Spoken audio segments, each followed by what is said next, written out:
Hello, good morning मेरे प्यारे students. कैसे हो आप सब लोग? आई होप कि आप सब अच्छे होंगे, मस्त होंगे। और मैं एक बार फिर से आप सभी का इस ऑनलाइन केपी कॉलेज के प्लेटफॉर्म पर मैं आप सभी का हार्दिक स्वागत करता हूँ।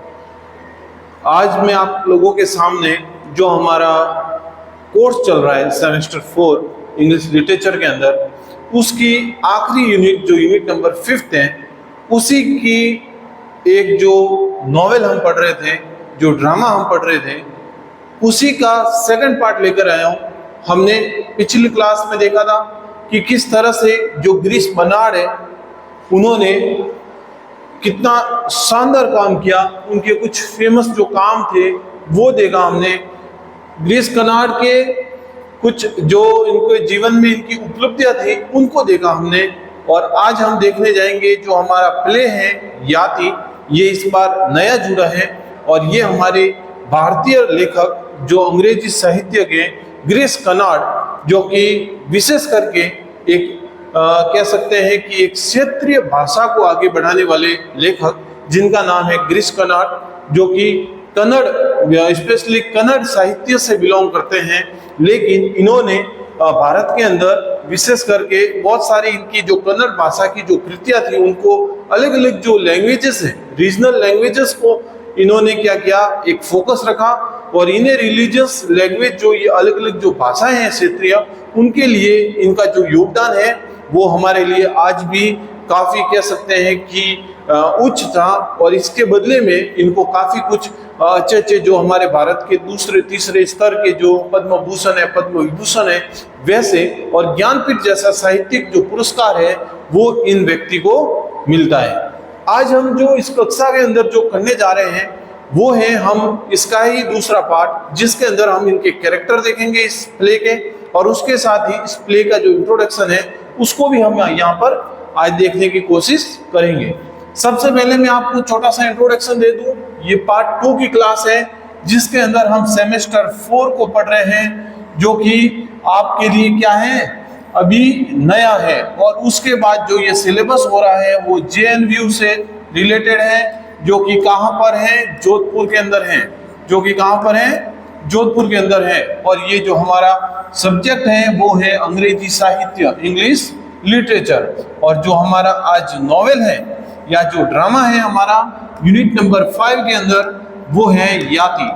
ठीक है, याति कौन सा है, याति। और लिखा किसने है, गिरीश कर्नाड ने लिखा है। ये किसने लिखा है, गिरीश कर्नाड ने। और आज हम पढ़ने जा रहे हैं हमारे ही इसी याति जो हमारा जो नॉवेल है उसी का एक इंट्रोडक्शन, और उसी के अंदर जो हमारे प्ले के अंदर जो कैरेक्टर है उनको हम यहाँ पर अच्छे से देखने की कोशिश करेंगे।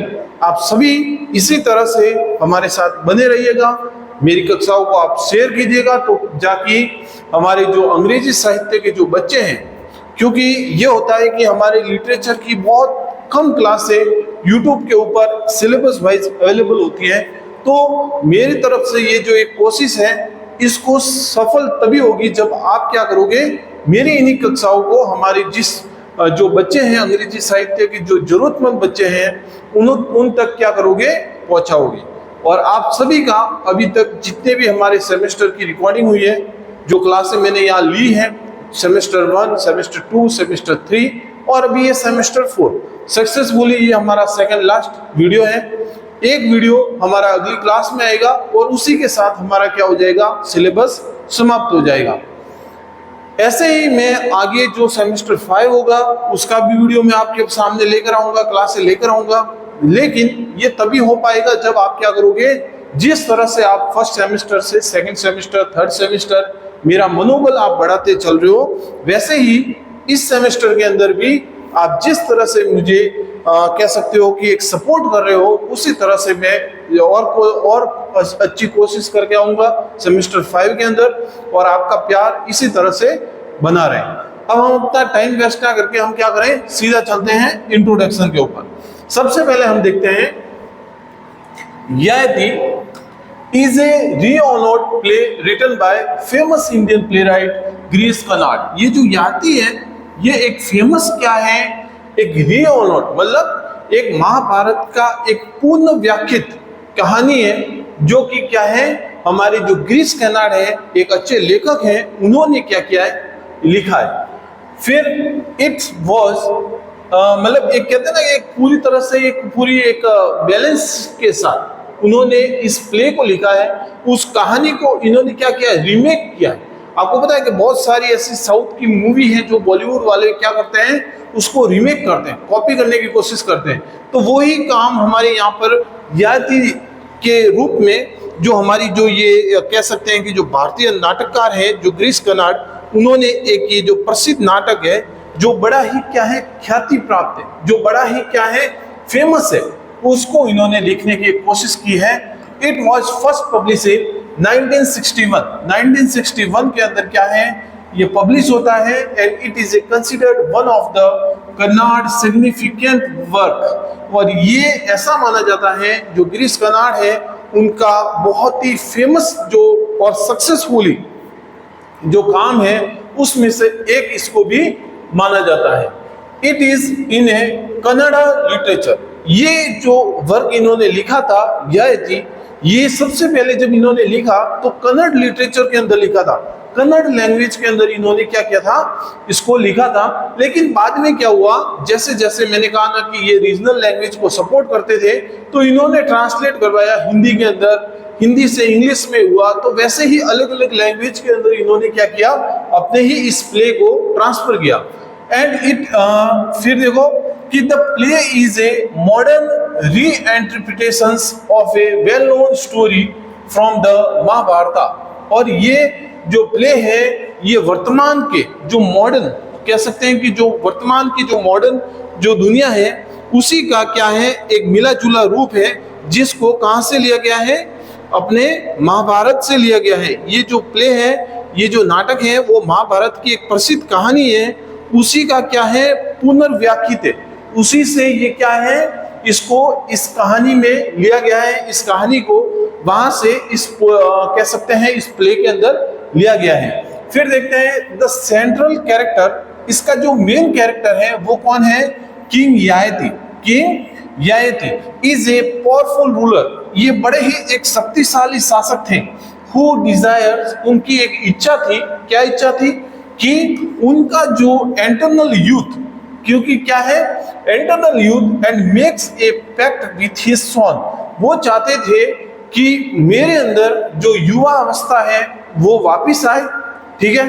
क्योंकि अब क्या है कि एक रूलर क्या हो रहा था, समय के साथ धीरे धीरे बुजुर्ग होता जा रहा था, बुढ़ापा उसका नजदीक आ रहा था, लेकिन ये रूलर बड़ा ही शक्तिशाली था। इसीलिए इनको ये चाहिए था कि मैं क्या करूं, मेरी जो जवानी है, अगर ऐसा हो सके तो मैं इसको वापस से क्या करना चाहता हूं, जीना चाहता हूं, और बहुत कुछ कार्य में क्या करना चाहता हूं, अपने राज्य के लिए करना चाहता हूं। और यही समझौता वो किसके साथ करना चाहते थे, अपने ही बेटे के साथ। किसके साथ, अपने ही बेटे पुरु के साथ। वो कहते थे अगर मेरा जो ये बेटा है, अगर ये चाहता है, तो हम दोनों आपस में अपना जो यूथ है, जैसे कि वो जवान है, उसकी जवानी मैं ले लूं और मेरा बुढ़ापा वो ले ले, तो हम आपस में क्या कर सकते हैं, अपनी चीजों को एक्सचेंज कर सकते हैं।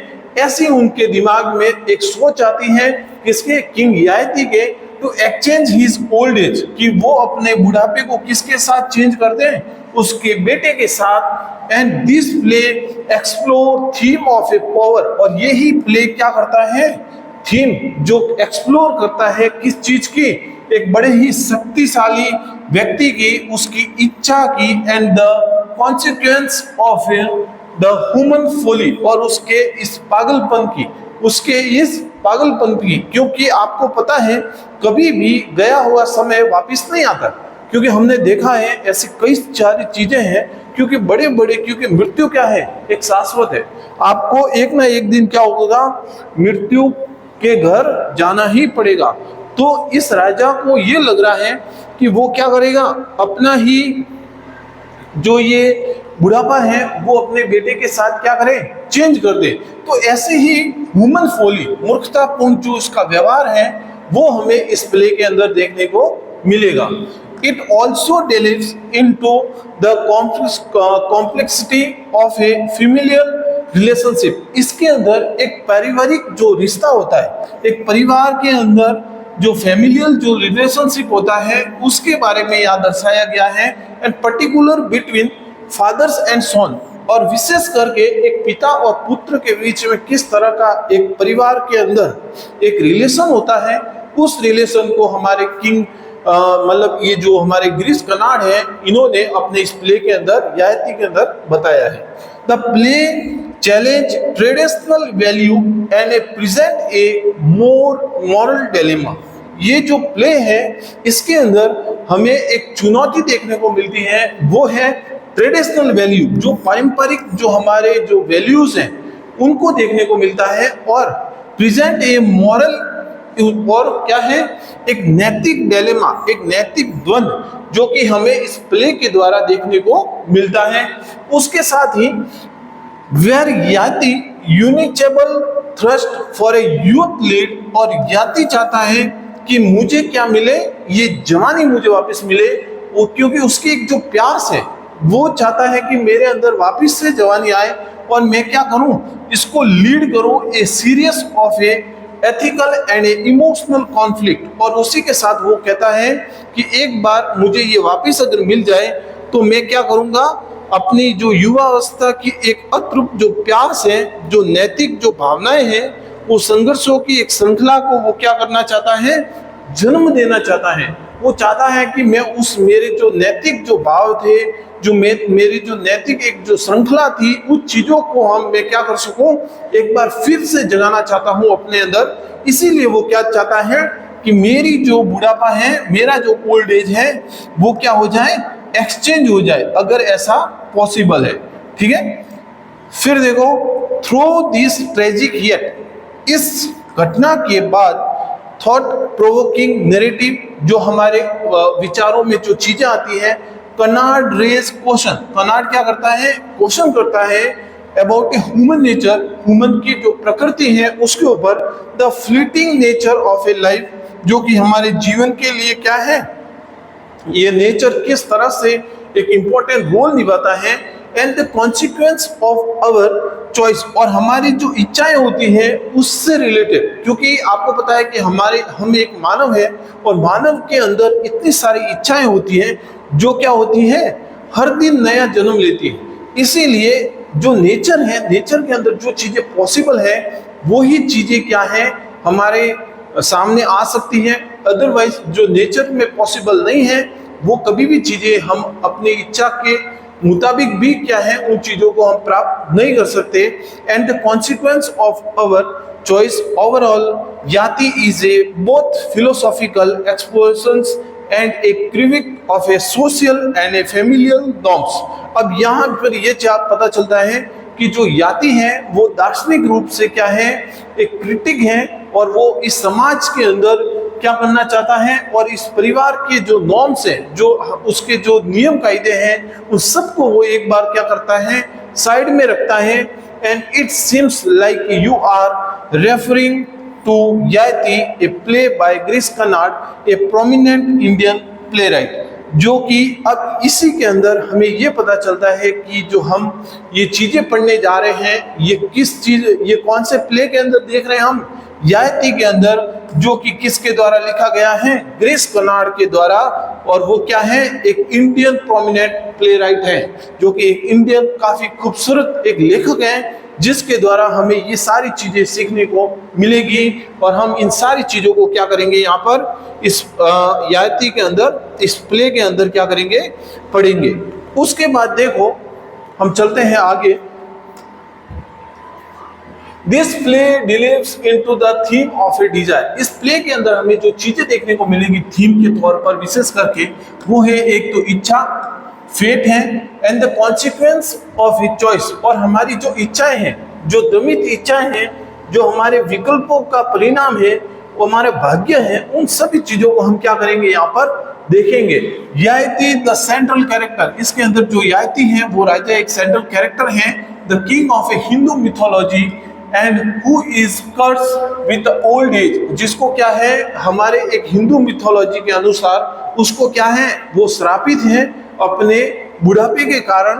और क्या है, आगे देखो, to but it is guaranteed a chance to exchange his youth with another person. लेकिन उसे एक मौका मिलता है, क्या मौका मिलता है कि वो अपना ये बुढ़ापा किसी और से ट्रांसफर कर सकता है, तब जाकर इसका जो ये श्राप है वो क्या हो जाएगा, हट जाएगा। The play explore his internal struggle. अब प्ले के अंदर हमें उसके जो इंटरनल जो ये पूरा जो स्ट्रगल होगा उसके बारे में बताएगा, एंड हिज रिलेशनशिप, उसके बेटे के और उसके बीच का जो रिलेशनशिप है उसको बताएगा, और उसके साथ ही द कॉम्प्लेक्स आइडियाज, और उसके साथ ही उसके जो विचार हैं उनको हमें यहाँ देखने को मिलेगा, जो कि हमारे ह्यूमन डिजायर्स, जो कि हमारे मानव समाज के अंदर हमारी इच्छाओं के इर्द गिर्द घूमने वाले उन सभी विचारों को हम किस तरह से उन इच्छाओं को पूरी करते हैं, उन सब चीजों को यहाँ हमें देखने को मौका मिलेगा इस याति नाम के प्ले में, जो कि किसके द्वारा लिखा गया है, ग्रीस कर्नाड के द्वारा। अब उसके बाद हम क्या करेंगे, कुछ ऐसे हमारे जो कैरेक्टर हैं जो कि हमें इस प्ले के अंदर देखने को मिलते हैं, हम उनके बारे में देखेंगे। ये था उसका हमारा जो प्ले है याति, उसका छोटा सा एक इंट्रोडक्शन। आई होप कि ये आपको काफी पसंद आएगा, और ये सारी जो चीजें मैं यहाँ लिख कर आता हूँ ये आपके नोट्स बुक के अंदर आप क्या करना, पॉइंट वाइज लिखना, क्योंकि जब एग्जाम आएगा तब आपके लिए ये काफी हेल्पफुल साबित हो सकता है। फिर चलते हैं हम आगे, कैरेक्टर। अब बात होगी कैरेक्टर की, कि हमारे प्ले के अंदर जो हमारे हीरोज होंगे, जो हमारे लड़ाके होंगे, वो कौन होंगे। In a Girish Karnad play Yayati the character are based on a figure from Hindu. अब ये इसके अंदर जो बेस है वो किसके डिपेंड है, हिंदू मिथोलॉजी के अनुसार, particularly from Mahabharata and other text, जो कि कहाँ से लिया है इसको, महाभारत और अदर किसी चीजों से।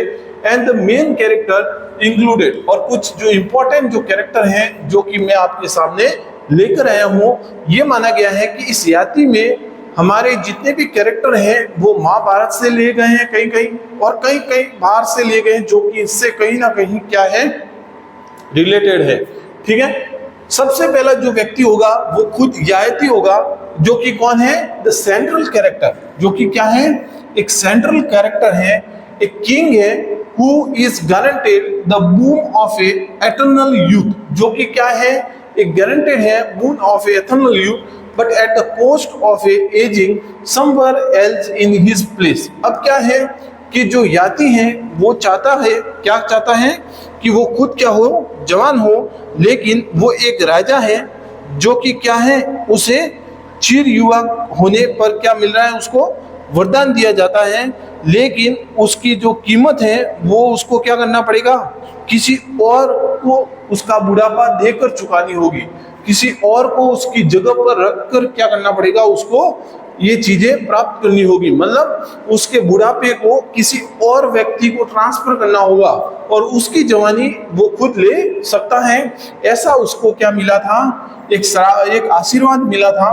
फिर चलते हैं, he represent them a desire, और वो क्या करता है, अपनी इस इच्छा को जाहिर करता है, किसके साथ, the human longing for immortality and consequence for selfness। अब इसमें वो क्या करता है, अपनी इस इच्छा को जाहिर करता है अपने बेटे के साथ, और इसी से हमें देखने को मिलता है कि मानव किस तरह से अपना देखता है, एक लालचीपन दिखता है हमें यहाँ पर, किस तरह से वो क्या करता है, अपने हित के लिए, अपने भाव के लिए वो अपने बेटे को क्या करता है, इसमें रखता है, और उसकी जो ये स्वार्थ और ये जो लालसा है उसी का परिणाम हमें क्या है, इस प्ले याति के अंदर देखने को मिलेगा। फिर है शर्मिष्ठा। अब क्या है, कौन है, शर्मिष्ठा है, जो कि कौन है, याति की वाइफ है, इसकी पत्नी है, ए प्रिंसेस, एक राजकुमारी है, who become a part of a complex emotional and a moral dynamics, जो कि इसी कॉम्प्लेक्स और इसी इमोशनल और इसी मॉरल, इसी नैतिकता पूर्ण ये जो द्वंद्व है उसी का ये क्या बनती है, एक उदाहरण बनती है इस प्ले के अंदर। And she play a cruel role in the unfolding of Yayati fate, और वो यहाँ पर क्या करती है, अपनी तरफ से पूरी तरह से क्या है, एक योग्य पत्नी के तौर पर वो क्या करती है, इसका हिस्सा बनती है, और वो क्या करती है, याति के भाग्य को उजागर करने के लिए एक महत्वपूर्ण भूमिका क्या करती है, यहाँ पर निभाती है।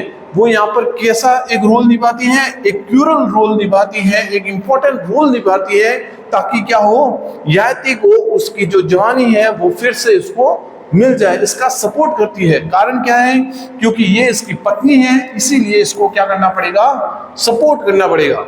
उसके बाद जो थर्ड व्यक्ति आता है वो है देवयानी, एक और महिला देवयानी नाम से है। ये कौन है, Sharmishtha revival and another Yayati's wife, ये उसकी दूसरी पत्नी है। और शर्मिष्ठा की क्या है, उसकी क्या है, रिवाइवल है, मतलब उसकी जगह पर है। और ये याति की सेकंड वाइफ है। She is the daughter of says, वो क्या है, एक डॉटर है एक ऋषि की, सेज की। And play a significant role in the narrative, और वो भी एक महत्वपूर्ण भूमिका निभाती है, specially in a relations to the theme of a sacrifice and a revenge. और जो कि क्या है, स्पेशली कहाँ पर, जो कि उसके थीम है, कहाँ पर, स्पेशली कहाँ पर, खास कर बलिदान और बदला लेने के विषय में ये इसका महत्वपूर्ण रोल होता है इस याति नाम के इस प्ले के अंदर। वो व्यक्ति कौन होती है, देवयानी। कौन होती है, देवयानी। इसी तौर पर हमने 3 कैरेक्टर देखे अभी तक, याति देखा, शर्मिष्ठा देखा और देवयानी देखा। ठीक है, दोनों ही क्या थी, इसकी पत्नी थी, इस दोनों ही एक जगह पर थी, लेकिन दोनों का जो रोल होता है वो अलग अलग होता है। फिर चलते हैं आगे। फिर कौन है, पुरु। ये कौन है, ये उसका पुत्र होता है। किसका पुत्र होता है, याति का। याति का क्या होता है, पुत्र होता है, जिसका नाम क्या है, पुरु नाम है। क्या नाम है, पुरु। ये भी क्या है, महत्वपूर्ण भूमिका निभाता है अपने पिता के लिए। याति sworn who end up inheriting the burden of his father's decision to exchange his age with someone else's youth. Puru sacrifice is a key part of the plot. अब यहाँ पर पता चलता है कि किस तरह से उसके फादर की क्या थी, उसके फादर का जो निर्णय था उसका बोझ उठाता है और उसके उम्र को किसी और की जवानी में बदल देता है। और पुरु का ये जो बलिदान है, ये क्या है, इस प्ले के अंदर एक महत्वपूर्ण भाग, की पार्ट रोल, एक की पार्ट है, एक महत्वपूर्ण रोल निभाता है। क्योंकि पुरु का जो सेक्रीफाइस है अपने फादर के लिए, ये एक क्या बनता है, एग्जाम्पल बनता है यहाँ पर। क्योंकि ये अपनी जवानी को क्या करता है, किसी और से क्या करता है, एक्सचेंज करता है। क्या करता है, एक्सचेंज करता है। फिर चलते हैं आगे, जो कि कौन है, चित्रलेखा। जो कि कौन है, Chitralekha. Another character who appears in the narrative providing additional emotional and depth and complexity to the drama. ये एक अनदर कैरेक्टर है जो कि क्या है, इस प्ले के अंदर आता है, जिसका रोल क्या होता है, वो नाटक के अतिरिक्त अपनी जो गहराई है, उसकी जटिलता है, उसको प्रदान करती है इसके अंदर, कि किस तरह से इसके अंदर जो नैरेटिव है वो प्रोवाइडिंग एडिशनल इमोशनल, उसका जो इमोशनल है, उसका जो भावात्मक जो डेप्थ है, वो किस तरह से है, वो चित्रलेखा के द्वारा प्रदर्शित की जाती है। और कॉम्प्लेक्सिटी टू द ड्रामा। ठीक है, ईच कैरेक्टर, अब हमें पता चलता है कि जो ये 5 कैरेक्टर है, हर कैरेक्टर का एक अपना अपना महत्वपूर्ण योगदान इस याति नाम के प्ले के अंदर है। जो कि क्या है, इसकी जो मेन थीम है, इस प्ले की जो मेन थीम है, जिसका नाम कौन सी है, डिजायर जो कि इच्छा है, पावर जो कि शक्ति है, सैक्रिफाइस जो कि बेटे के द्वारा दिया जाता है। पुरु क्या करता है, अपनी जवानी को चेंज करता है, जो कि क्या है, एक बलिदान एंड द ह्यूमन कंडीशन, और एक मानव विचार, मानव की condition. And the play examine their personal struggles and a large philosophical implications of the action। और इस प्ले के अंदर हमें बहुत ही बड़े पैमाने के ऊपर जो एक लार्ज फिलोसॉफिकल, एक जो दार्शनिक जो भेदभाव है, वो सब चीजें यहाँ पर देखने को मिलती है। और उसके ज्यादा सबसे बड़ी चीज ये है कि इसकी जो डिजायर है, पावर है, सेक्रीफाइस है, और जो ह्यूमन डिलेमास है, उन सब चीजों को, उन सारे पॉइंट्स को ये जो याति नाम का जो प्ले है गिरीश कर्नाड के द्वारा, ये बड़ा ही अच्छे से, बखूबी से इसके अंदर क्या करता है, प्रदर्शित करता है। तो ये कुछ जो 5 कैरेक्टर हैं, उसको हम क्या करेंगे, इस प्ले के अंदर देखेंगे। नेक्स्ट क्लास के अंदर मैं आपके सामने इसका सारांश लेके आऊंगा, समरी लेके आऊंगा पूरे प्ले की, और हम अच्छे से क्या करेंगे, इस प्ले को पढ़ेंगे और अच्छे से एक एक कैरेक्टर को समझेंगे कि किस तरह से उसका जो बलिदान था बेटे का अपने पिता के लिए, और किस तरह से पिता की जो इच्छा थी, लालसा थी, वो सारी चीज, और किस तरह से पत्नी का एक पतिव्रता धर्म जो होता है वो निभाती है। और इसी तरह से गिरीश कर्नाड के द्वारा ये एक लिखा गया कैनेडियन लिटरेचर के अंदर जो कह सकते हैं प्ले किस तरह से एक इम्पोर्टेंट रोल डिपेंड करता है दूसरे रिलीजन लैंग्वेज के लिए। इन सारी चीजों को हम क्या करेंगे, एक अच्छे से एक बारीकी से हम यहाँ पर अगली क्लास में देखेंगे। आई होप कि आप सबको ये समझ में आया होगा। इसी तरह से आपका प्रेम बना रहे, क्लास को शेयर करते रहिएगा। तब तक के लिए थैंक यू, धन्यवाद, मोस्ट वेलकम।